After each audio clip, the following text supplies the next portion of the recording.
We go now to Southern California, where Ryan Paquette is about to be the victim of one of the most infamous murders of 2013. He was taking his usual walk around the neighborhood when he looked down to check his phone. As soon as he was struck from behind with a blunt object. The trauma killed him almost instantly.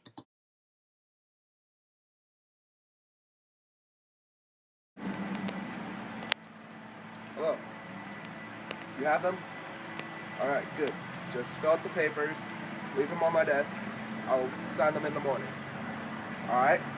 How's your kids, son? Alright, talk to you tomorrow. I have to go right now. Alright, bye.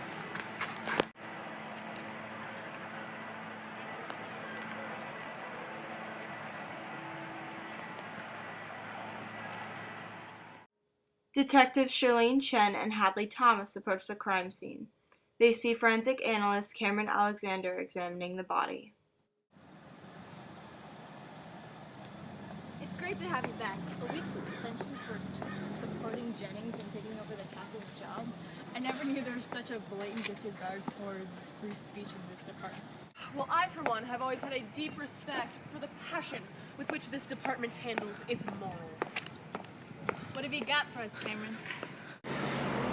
Ryan Paquette, age 16, murdered last night on Friday the 13th. By what it appears to be blunt force trauma to the head, estimated time of death is 11:11 p.m. Friday the 13th, 11:11. What is this, some cliched slasher film? More like some corny school project.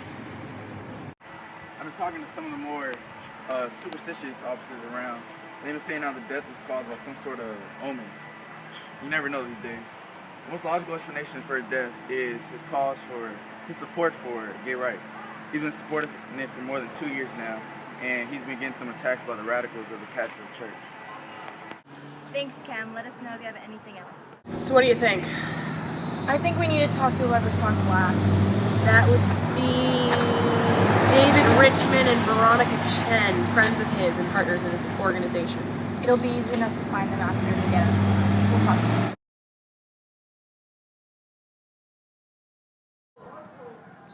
So get this, I just got a call that said the victim had a series of angry voicemails left on his phone by David.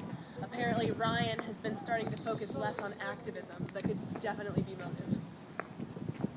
It's the most ridiculous, absurd, and bloody religion has ever infected the world. The Christian church is responsible for the most persecutions of gay people, and they should pay for their actions. David, don't get me wrong, I'm all for gay rights, but I don't appreciate you attacking my religion. Sorry, it's freedom of speech. I can say what I want to say. Why are you even Christian anyway? You don't even believe in the same beliefs as them. Excuse us. We're here to ask you questions about your friend Ryan. What about it? We were just in the middle of something. Are you where your friend Ryan was murdered yesterday? And where were you between the hours of 11:30 and 12:15 last night? I was at Veronica's house. We were working on organizing for the event today. Wait, no you weren't. We were working on posters at 9:30 that night, but suddenly you left, claiming you had to run errands for your mom. David, you didn't. You have the right to remain silent. Anything you say can and will be held against you in a court of law. You have the right to an attorney, and if you can't afford one, one will be appointed for you. Why'd you do it, David? He was holding us back. He didn't want to go forth with the protest. He was starting to end our organization by getting busy. He was going to end our organization, so I killed him. So you didn't agree with his beliefs? No, I was just dedicated. You killed your friend, David. That's called fanaticism. You murdered him. It was for a good cause. Yeah, keep telling yourself that. David was taken to court and tried as an adult.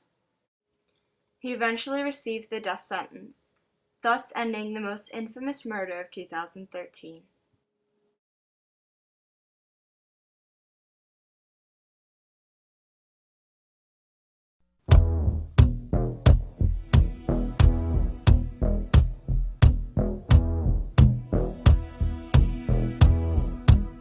Standing in the rain with his head hung low, couldn't get it